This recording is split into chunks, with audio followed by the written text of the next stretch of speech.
কাকু কোথা থেকে আসছেন? হ্যাঁ, খাগড়ার থেকে। আপনার ফ্যামিলি নিয়ে আসছেন এখানে? সব ডুবে গেছে না? আজকে আমরা যাচ্ছিলাম এমন একটি গ্রামে, যে গ্রামে রয়েছে একটি আশ্রয়কেন্দ্র, এবং এই আশ্রয়কেন্দ্রটি যেখানে অবস্থিত রয়েছে এই গ্রামের নাম আপনার পঞ্চনগর গ্রাম।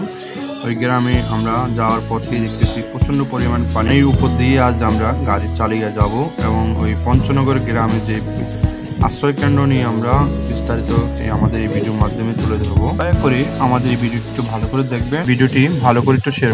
বেশি আমরা থাকার কোনো ইয়ে নাই যে আমরা আশ্রয়কেন্দ্র আপনাদের এই পর্যন্ত কিছু সহযোগিতা পাইছেন কিনা? না, কিছুই পাইনি আমরা, মাত্র না নাকি দেখতেছেন আপনার। এরা যখন বাড়িঘর সব তলিয়ে নেওয়ার কারণে ওনারা আজ আশ্রয়কেন্দ্রে আসছে। দেখেন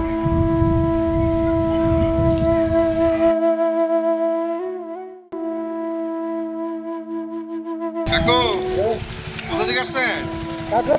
হ্যাঁ, খাগড়ার থেকে। আপনার ফ্যামিলি নিয়ে আসছেন এখানে? সব ডুবে গেছে না? আচ্ছা। আসসালামু আলাইকুম।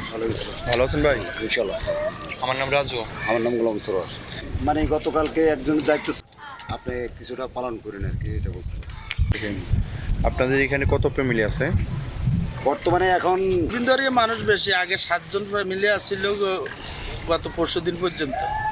কালকের থেকে কিছু ফ্যামিলি বাড়ছে, আজকে আরও সিরিয়াস বাড়তে আছে। এই পর্যন্ত প্রায় 28 থেকে 30টা ফ্যামিলি ঢুকছে, আরও আসতেছে, দেখতেছেন আপনারা। এই পর্যন্ত সন্ধ্যার পর আবার আরও বেশি আইব, কারণ অনেক লোকজন দেখা যায় হাঁস আছে, মুরগি আছে, গরু আছে, ছাগল আছে, এটি নিয়ে যেটা ফ্যামিলি আছে সচরাচর। আর নয়তো গরিব নিরীহ এরা অনেকের খানা পায় না, ঠিক মতন ইয়ে করে। এখন পর্যন্ত কোনো অনুদান আসে নাই।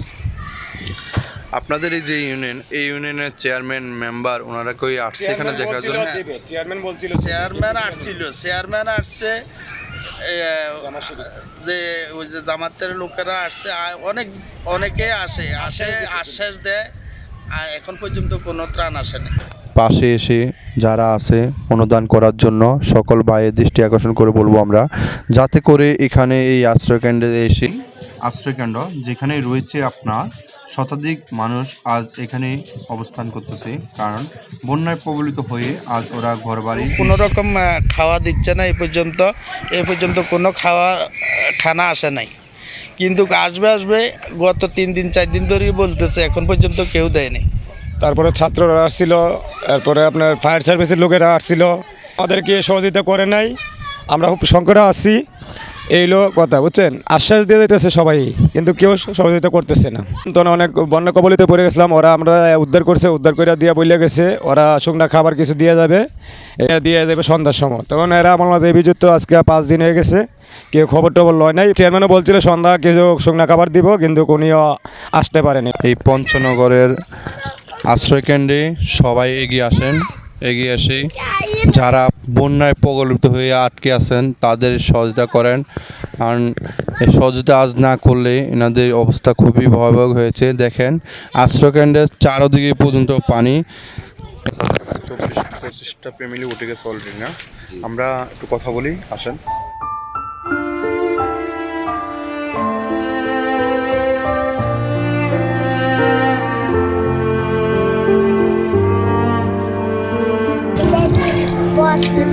গর্ত রেখে থেকে তোমাদের বাসা কি ডুবে গেছে না?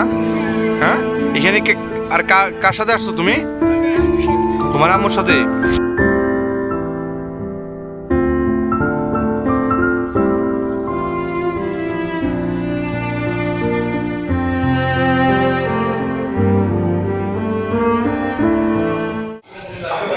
আপনাদের দেশের বাড়ি কোন জায়গা ছিল?